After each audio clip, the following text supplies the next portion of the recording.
We saw the business, and I was excited on the inside. I worked around animals my whole life. I was scared to death of people. When I first saw this business, I said, well, after it was over, they were, seeing if I had some interest and stuff, and I said, wait a minute. I said, will I ever have to do that? And they said, well, do what? And I said, stand up in front of that whiteboard and do what that guy did. They said, no, not till you want to. I said, I guarantee I'll never want to. Now, will I ever have to do that? They said, no. If you don't want to, you don't have to. I said, okay, I'll take some information. Because if it involved me in front of people, forget about it, okay? So they helped us build a list and started making phone calls. Now, our phone calls went like the first night of phone calls, okay? The table was here, the phone on the corner. I sat here, and Audrey sat there. Guess how many phone calls we made? None. We spent all night role-playing. Well, I'll say this, and they'll say that, and I'll say, and they say, and we found phone numbers for all the names, okay? And until we got numbers for all the names we wrote down, it was almost 9 o'clock. And, of course, you can't make a phone call after 9 o'clock, right? I mean, they might be getting ready for bed. So the next night, okay, time to make phone calls. And again, sat down, getting ready to do this, and I was listening to tapes every day, trying to get my attitude up, pumped up, ready to do this. And Audrey picked up the phone and made the first phone call. And of course, I'll never be able to forget that because she keeps bringing it up. But she made the first phone call, and I thought I can do better than that. So I started making phone calls, okay? And they weren't after 2 or 3 phone calls, I remember thinking, this is not fun. I didn't get in the business to do this, okay? And I would have quit right there if we hadn't made the financial investment of getting in the business, plus also our upline had given us lots of tapes. And I remember one of the tape, the first 60 days by Jerry Hartice, that I was just listening over and over and over again, and it would build the dream bigger, and I think there's enough, oh man, if I could just have that lifestyle, if I could just to be where I could lay my head down on the pillow at night and know I didn't owe anyone a dime, if I could just get MasterCard and Visa paid off, if I could see double zeros on Sears at least one time before I died, that would be great. And I thought maybe this would be an opportunity to do that. So I'd be listening to tapes and making phone calls. And there was one time where I made 3 phone calls and I got 3 yeses in a row. All 3 people in a row that I called were interested, said they'd come to the meeting. Now you think I'd be excited, right? I felt like I was run over by a Mack truck. It was like, because it was so emotionally draining, and Audrey's like, well, keep doing it, you're on a roll. I said, no, I need 20 minutes of a tape, before I can continue on, okay? It was a huge mental battle. Your battle, they always told me, Jerry, it's going to take work to build this business. I haven't seen the work yet.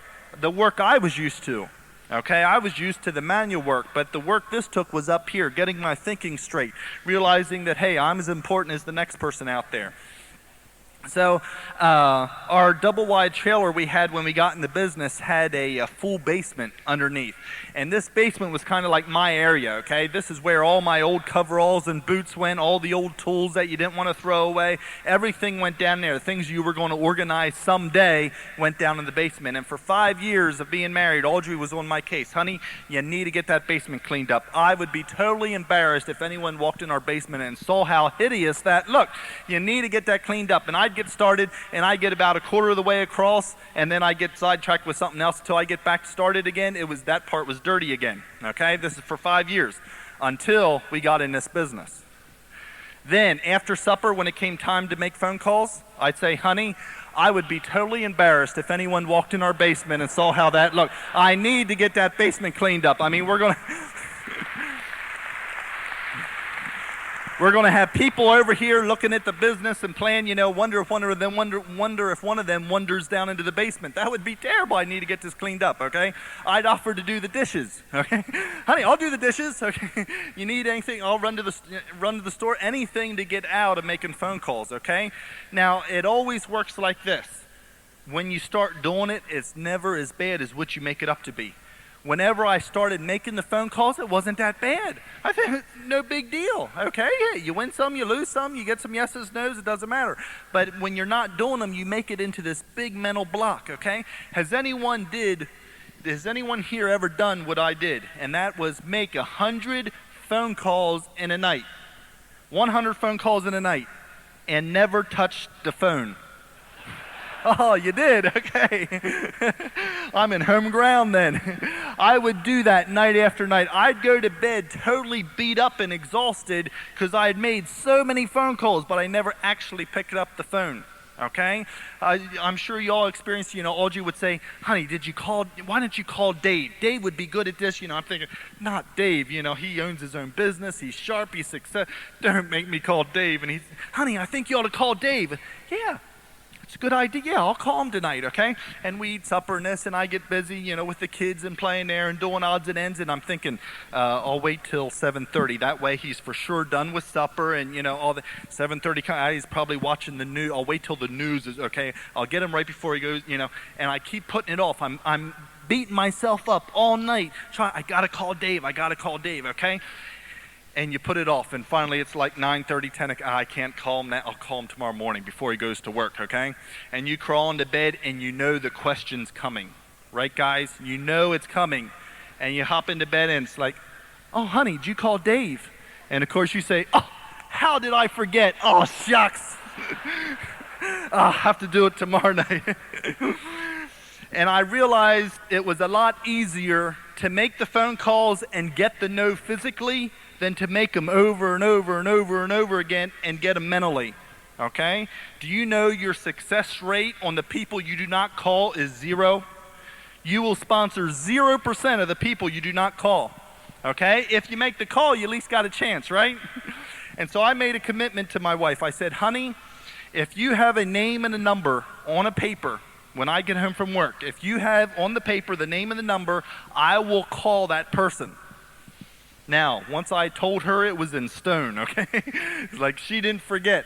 And my theory was that I would come in and I would put my hand over the name and I'd dial the number and then I'd look who I'm calling, okay? That very first night after I said that, I came home, there was at least a dozen names down on the paper, okay? But I made a commitment, okay? So I was going to stick to it. So, cover the name, dial the phone, look at the name, but the phone's already ringing, okay? Of course, you all played those games where it like rings twice. They're not home. Or you dial an extra number just so it doesn't go through and the operator comes on, I'm sorry, do not recognize the number you're calling, and you're there like it's ringing, Boy, not home tonight. I know all the games, okay? So gals, if you want inside information, see me afterwards, okay? But I had a family to support. I had a wife that I didn't want to provide second best for. I wanted the best for my wife. I wanted the best for my children. The best thing that helped us, I right away got on continuing education tape and plus one. I devoured tapes. It was the spring of the year. It was our busiest time on the farm. The first things I bought was a Walkman and a briefcase, because farmers don't have either. Okay? And I got my Walkman, and I would go out into the fields for 12 hours at a shot, and I'd take 12, 15 tapes with me. And I'd have the tractor doors open because it was hot, and I'd be plowing ground at a whopping 2.5 miles an hour, and I'd be listening to Cole Manor, or Bubba Pratt, or Jerry Hartice, or Fred Hartice going out across the fields, and the plow would hit a rock, and the tractor would jolt, and all these tapes would roll out of the cab onto the dirt, and oh no! And I'd jump down and blow them off, and I won't ruin more Walkmans that way, okay? But I was getting excited. I was getting to see the bigger picture. I was seeing that this was more than $200 to $500 a month that I was getting in for, okay? $200 to $500 a month. She only hears the 200. It was $200 to $500 a month, okay? But after a third month in the business, I made another commitment, told you. I said, honey, I will show the plan in April. We saw the business very end of February, had our first meetings beginning of March, and by the beginning of April, I said, honey, I will show the plan in April, okay? Because I realized that the people in my upline, every time they showed the plan, they were getting better. And I wasn't getting any better because I wasn't doing it. And Jerry Hartice made a statement that really helped me at that time, that I heard him say after an open meeting or at a seminar or something. He said that the theme of this business is ready, fire, aim. You got that? And I thought, that's so good. You don't have to be good to start doing it. You need to get ready and start firing now and worry about aiming later. You don't have to hit your target the first time. You just need to fire it. And so I realized all I need to do is get to showing the plan. Like, you ever go into a swimming pool swimming, a cold swimming pool? There's two ways to go in. One is slowly walk in, and the other way is what? Just dive right in, okay? And so many people with this business, with making phone calls or showing the plan, they slowly walk in. They get in up to their knees and their waist and they're, it's cold, and they walk back out. And half an hour later, they try it again. Is it any warmer? No, it's just as cold, and they do it. And they run back out, and they can do that all day long and never enjoy swimming in the swimming pool. But if you dive right in, hold your breath, right? Dive right in, go under the whole way, swim around real fast. In 5 minutes, you'll be used to it, right? Or else you'll be numb, one or the other. But either way, you'll be able to enjoy swimming. Same way with showing the plan. For me, I realized I just need to do it. So my thinking was the first 10 times that I show the plan, I ain't even going to try to sponsor anyone. I'm just going to do it. Just show the plan. That's my only goal. After 10 times, I'll maybe try to start thinking on my feet and start trying to sponsor some people and get good at it. And I set up 3 meetings for the last week of April. And I remember the 27th, the first meeting that I was planning on doing myself. All day long, I didn't eat a thing. You heard of having butterflies in your stomach? I had geese. And they weren't flying in formation either, okay? And I was going through the numbers and the words and going over in my head, what to say. And I'd be out in the tractor with all the plan all written out on paper, and I'd go through and I'd miss a point, and then I'd come look at it, and then I'd start over again. All day long, I came in from the fields, took a shower. Audrey had supper ready. I'm not hungry, okay? Hop in the car and head off to the meeting, okay? And I'm getting there, got there about 10 of 8, and there were no cars there yet. Maybe it's a no-show, okay? And you're sitting there talking with the guy, making sure the room's set up right, and 8 o'clock, still no one there. You're thinking, I hope it's a no-show. Please, Lord, I'm not ready yet, okay? And at 10 after 8, still no one there.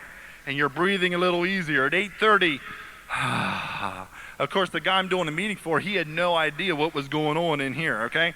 And so I do, little training leadership with him and counsel and go over phone calls and stuff. And I go home that night and pig out in a big bowl of cereal, okay?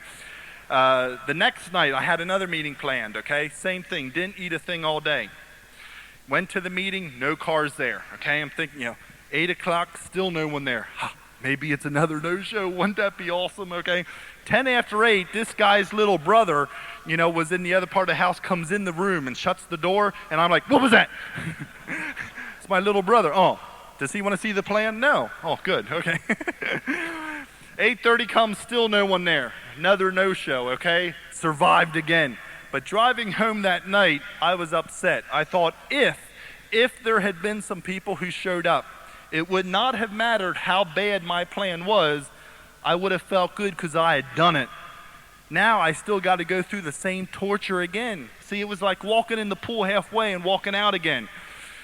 Plus, I knew I'd lose a lot of weight if this kept up. I found out a good way to lose pounds was go shopping in London. Lose a lot of pounds, especially when you're going with your upline diamond. We lost close to 2,000. A ton, but got a lot of good buys. Okay, third meeting, okay? Third meeting book. I brought Audrey along for this one. I have no idea why, okay? But she came along for this one. She wasn't along for the other two, but I came along for this one. We got there about 10 of 8. There was already cars outside the house, okay? The place I was doing a meeting for, his dad was a minister, and they had a church kind of built onto the side of the house auditorium. And I walked in there, and there was about 6 or 7 prospects there already. They had the Born easel up on the podium, okay? It's like, is that, I'm going to be, me? Well, the guy introduced me, and I got up there and did my first meeting. There was about 14 prospects there, okay, for my first plan. And Audrey told you about this. My feet stayed planted the whole time. I turn right on the board, turn, talk, turn right on the, okay? Feet never moved. I remember one thing after the meeting on the way home, Audrey said, it would help if you smiled a little bit, like you're excited about what we're in. Really? Didn't I smile at all?